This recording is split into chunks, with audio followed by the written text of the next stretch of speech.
50 ships, every single day, through a cut in the earth barely 300 feet wide. If it closes, even for a week, global trade collapses. This isn't theory. This just happened. The Panama Canal, the most valuable ditch on Earth. 3 empires tried to build it. 2 failed completely. And the one that succeeded, they lost it anyway. But here's what nobody's talking about. Who owns it now? And who's trying to take it? Because right now, this very second, there's a fight happening for control of this canal. And most people don't even know it's going on. Look at a map. North America, South America, connected by the thinnest strip of land you can imagine. Panama, barely 30 miles wide. For centuries, that 30 miles was the only thing between 2 oceans. And it was a death sentence. You want to move cargo from New York to San Francisco? 2 options, both brutal. Sail 15,000 miles around South America, through the most violent water on the planet, or unload everything in Panama, drag it through 30 miles of jungle by hand, then reload on another ship. Thousands died doing this. Yellow fever, malaria, the jungle ate people alive, but it was the only way. Then France decided to fix it. 1880s. France had just finished the Suez Canal. They had money. They had engineers. They thought Panama would be easy. They were catastrophically wrong. The jungle fought back. Mosquitoes carrying yellow fever swarmed the camps. Workers died by the hundreds, then thousands. The heat was unbearable. Rain turned everything to swamp. Equipment sank. Men collapsed in the mud. And nobody knew why people kept dying.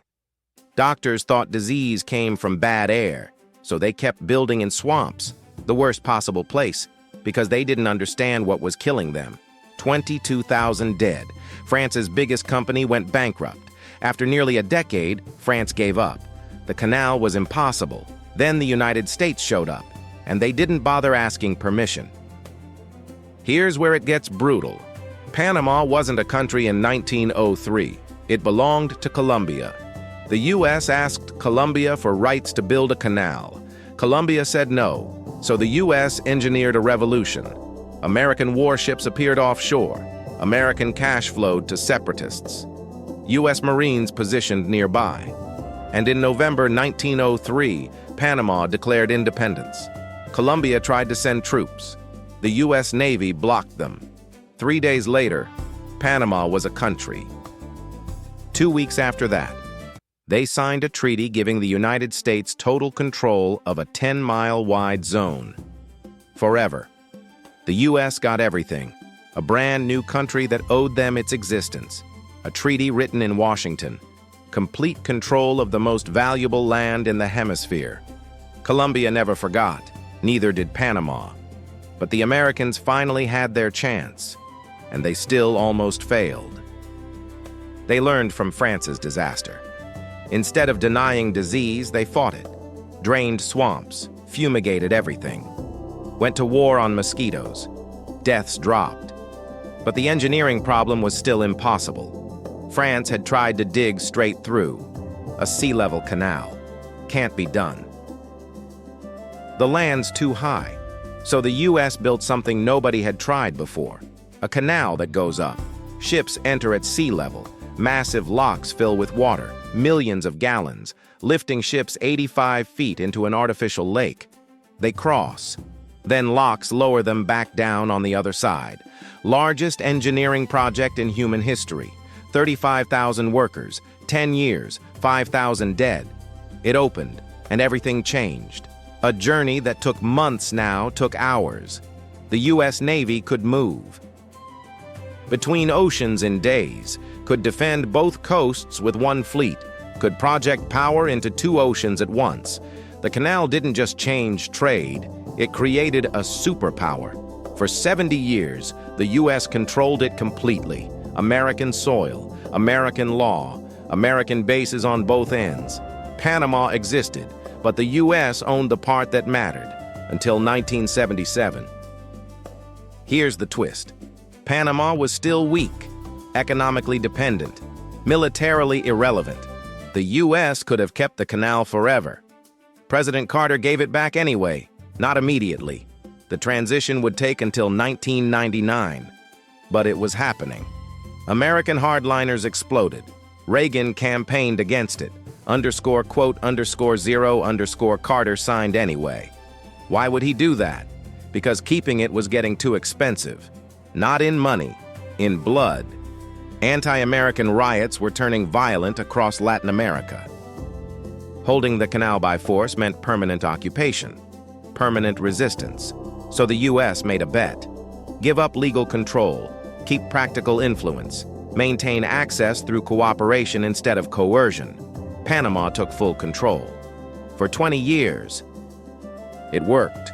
The canal expanded. Panama got rich, no major problems. Then 2016 happened, and everything changed. A Chinese company wins the contract to build ports on both ends of the canal. Not just any company. China Land Bridge. Direct ties to Beijing. Direct ties to the Chinese military. Suddenly, Chinese firms are operating both sides of the canal. The ports where ships wait, the logistics, the surveillance. The US starts asking questions, quiet questions, nervous questions. How much control does China actually have? Panama says it's just business. Best bid wins. That's capitalism. But here's what nobody's saying out loud.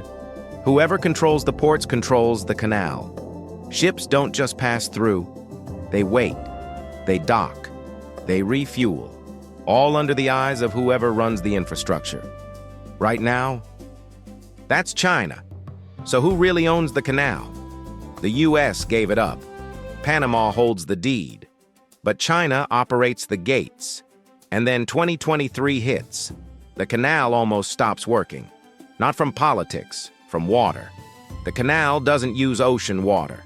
It uses a lake, fresh water. Every ship that passes releases 55 million gallons into the ocean. Gone forever. Rain refills the lake. Usually.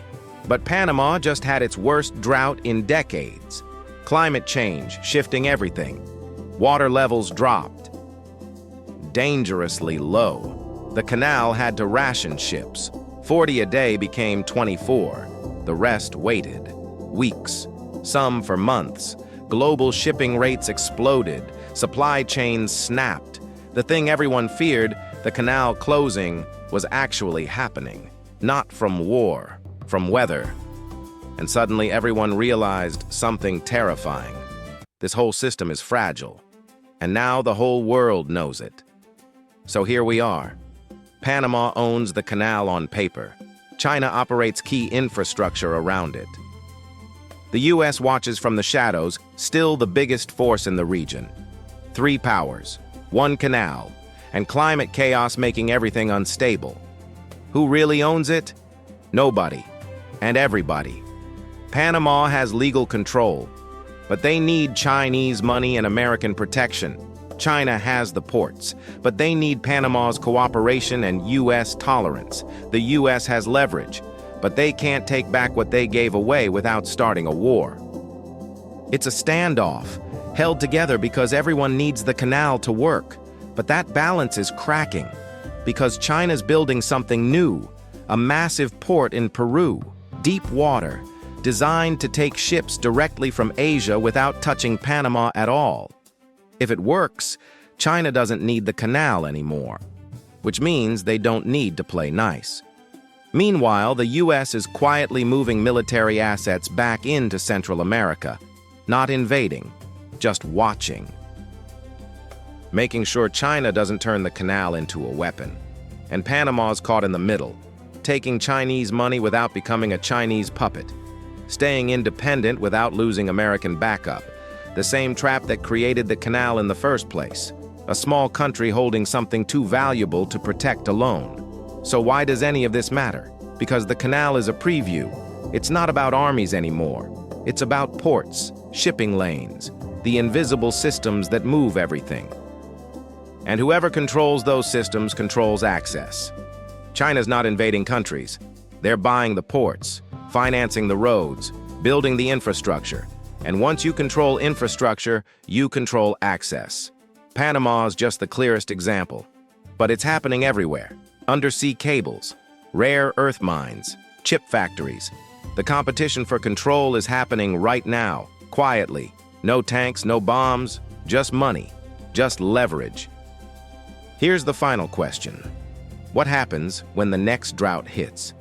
When water runs too low to operate for real? China has the ports. The US has the military. Panama has the paperwork. Who decides which ships get through? Which countries get priority?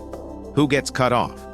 That decision, whenever it comes, will show who actually runs the canal. And the answer might surprise everyone. 50 ships a day, still moving, for now. But the balance is thinner than the canal itself. One drought, one diplomatic collapse. One Chinese port that works better. That's all it takes. The world built its economy on 30 miles of water.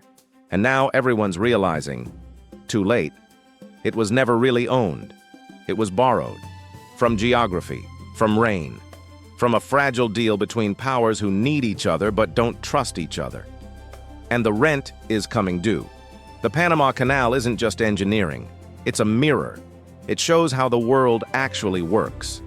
Not through ownership, not through laws. Through leverage, through need, through the quiet truth that the most critical things can't be owned, only controlled, temporarily, until the water runs out.